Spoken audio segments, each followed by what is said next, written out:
This episode of The Art Assignment is brought to you by Squarespace. Whenever Mark and I are in a different city filming, we always try to make it to actually see some art outside of studios while we're there. When we were in Minneapolis and St. Paul a few weeks ago, we built in a bit of time to see some of the many venues there for viewing art and wanted to share some of that with you.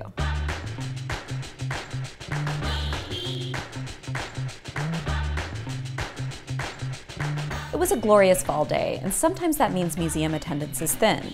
But this day, the museum was active. We went directly to the modern and contemporary galleries, as I am wont, and admired how well their curators integrate artworks from different time periods and parts of the world in thoughtfully themed installations of the permanent collection. It was the day before Columbus Day, which Minneapolis has officially and smartly changed to Indigenous Peoples Day. The museum had dedicated the day to Native American art of the past and present, and there were live drumming and dance performances animating the galleries. For me, it's always a delight when something is actually happening inside the museum, when it's not just we from the present gazing passively into the cold, dead things of the past. From there, we walked down the street to the Minneapolis College of Art and Design, where they were hosting an exhibition of new work by recipients of the 2014-15 Jerome Foundation Fellowships for Emerging Artists. Each year, the foundation gives out 5 grants of $12,000 each to Minnesota-based artists who are at the early stages of their careers. This kind of support is critical to artists and makes a huge difference, not only providing them with more time and support outside of their other jobs, but also the opportunity to develop and display new work.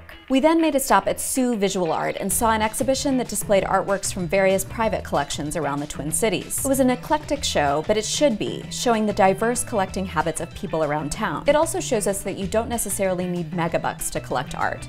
You can buy small things and support local businesses and surround yourself with images and objects you love, and support local, regional, and nationally exhibiting artists. Then we stopped off at the Soap Factory, an excellent exhibition site that you should definitely check out, but it was really dark in there and no photography was allowed in the galleries, so you'll just have to trust us. Go. The next day was crazy windy and cold, and luckily we were stuck inside filming with 2 wonderful artists, David Rathman and Alex Soth, who were both generous with their time and talents. And we saw lots of great art, but all within the confines of their studios. Looking at art in museums and galleries and then looking at it in studios is always a startling contrast for me, because you get to see how art lives when it's just sitting on the floor or pinned casually to a wall, and not in the pristine, rule-governed environment of a gallery. So the next day started out crazy cold again, and we shot this intro for Paula McCartney before having another excellent filming experience with her in her home/studio. Next, we drove to St. Paul to Macalester College to see the show at Warschaw Gallery of works by Joe Sinis. They were these beautifully rendered, photorealistic colored pencil drawings, and it made me realize just how underutilized colored pencils are in the higher echelons of art production. We stayed just long enough to appreciate the art, but not so long that we had to witness a lovely older woman encounter some of the more overtly sexual images in the gallery. We then stopped by Burnett Gallery at the Meridien Hotel in Minneapolis, where we also saw an impressive selection of works in its lobby drawn from the private collection of the hotel's owner. Like there was this stunning sculpture by New Delhi-based artist Subodh Gupta, made of stainless steel kitchen tongs, and an installation of painted bronze garbage bags by Gavin Turk. Of course it would be better without the stanchions, but you can forgive the precaution. On more than one occasion, and within the walls of museums, art has literally been thrown away accidentally by staff. But while this may look like trash, it's definitely not, and you wouldn't get far trying to haul away something this heavy. Last but certainly not least, we visited the venerable Walker Art Center. First, we walked through their sculpture park to do the obligatory but still highly enjoyable pilgrimage to Claes Oldenburg and Koosje van Bruggen's Spoon Bridge and Cherry, an icon of the city. Much of the Walker's campus is undergoing very visible construction, but they still have plenty of amazing work to admire. One of the first works we came across inside was this stunning draped painting by Sam Gilliam, which was commissioned for the opening of the Walker's new building in 1971. The Walker has an absolutely amazing collection, and one that was created because of the foresight and fearlessness of its directors and curators over a number of decades. You don't just wake up to an unparalleled art collection.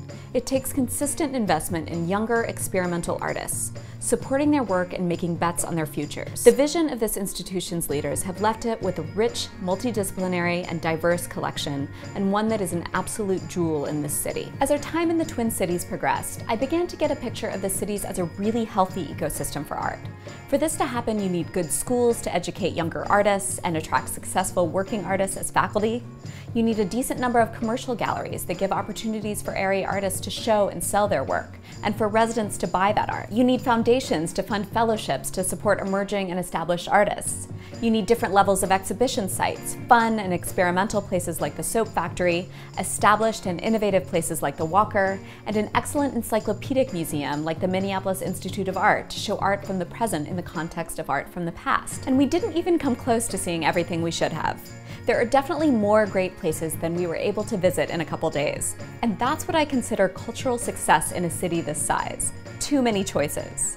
What do you think makes for a healthy art ecosystem? Let's talk about it in the comments.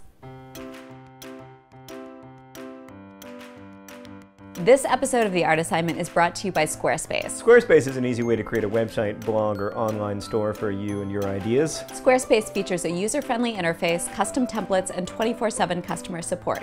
Try Squarespace at squarespace.com/artassignment for a special offer. Squarespace. Build it beautiful.